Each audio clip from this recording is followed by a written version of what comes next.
G'day folks, in today's video we're going to be doing something a little bit different. We're going to be talking about the GoPro Hero Session. Now this one here is the Hero 5 session. It's the last session that GoPro produced and it was discontinued the following year. I myself would love to see GoPro introduce a new updated version of the session with all the new advancements that GoPro has introduced, such as HyperSmooth 2.0 and TimeWarp. So let's just jump right in and we'll talk about why I think GoPro should introduce a new session.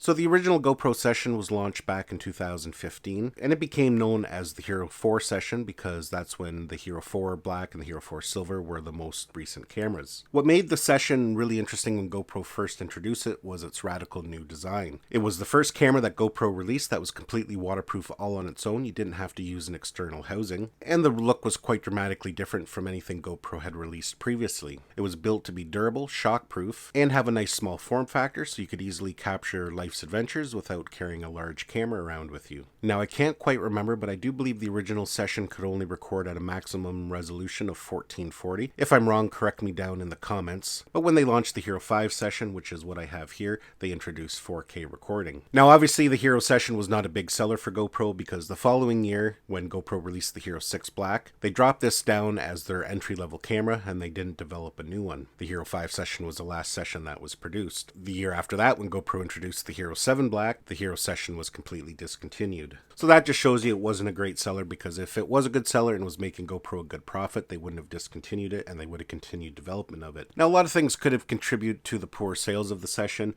First of all, when it was first launched back in 2015, the original Session came in at a price of $399, which is pretty high for a small little camera like this. Later on, they did drop the price down, and in its last year, I think it was selling for $200 on the GoPro website. Now, another reason I don't think it sold very well is that even though it did offer 4K footage for the Hero 5 Session anyways, it didn't really have that great a stabilization in it. I'm not even sure if they were marketing it with stabilization. I can't quite remember back that far. The Hero 5 Black was the first GoPro that they launched that they advertised built-in stabilization. If you still have a Hero 5 Black, or if you recall back to when you're using one, the stabilization on it was not very good at all. So the 4K footage coming off the Session, looked not too bad, but it was very shaky, especially if you had something like this mounted on your body. I used to connect mine to my backpack and capture some hiking videos, but a lot of times the footage was just unusable. So that leads me to wonder that if the Session was maybe a little bit before its time, if GoPro was to reintroduce it now, say in 2020 or even next year in 2021,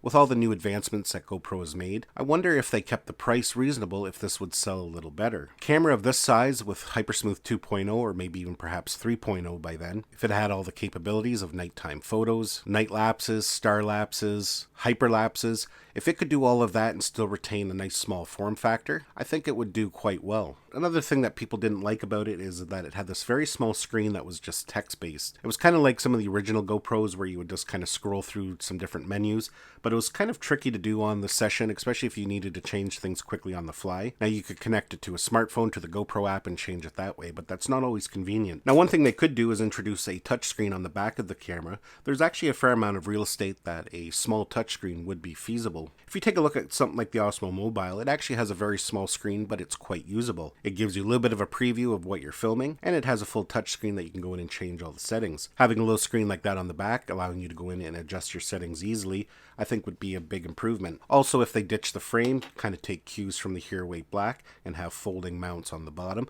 I think that would be a good idea as well. When it comes to drones, the FPV hobby is becoming quite popular. A lot of people still use the Session on their drones just for its small form factor and because it's light. They can be hard to come by now. You can still get them on Amazon from third-party sellers, but sometimes the prices are inflated just because they are becoming rare. So a new Session that's perhaps even smaller would be very popular with the FPV community. So that's my thoughts on the Session. I think in today's market it would do quite well. I think with a few modifications and some new enhancements, I think it would be a good seller. I think it's important for GoPro to expand its portfolio.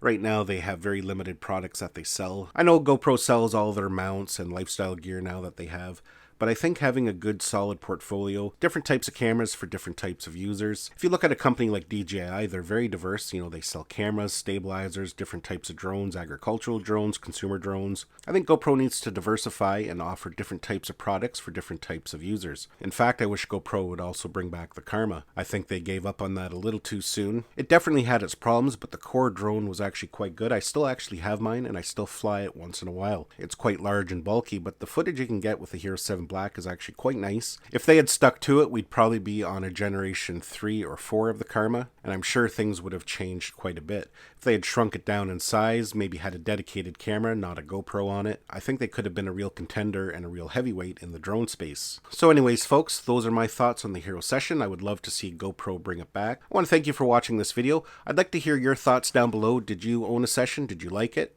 Would you like to see GoPro reintroduce it? Let me know down in the comments below. Thank you for watching this video. Hopefully you enjoyed it. Give it a thumbs up if you did. Don't forget to subscribe to my channel so you don't miss any of our upcoming videos. And we'll see you in the next one.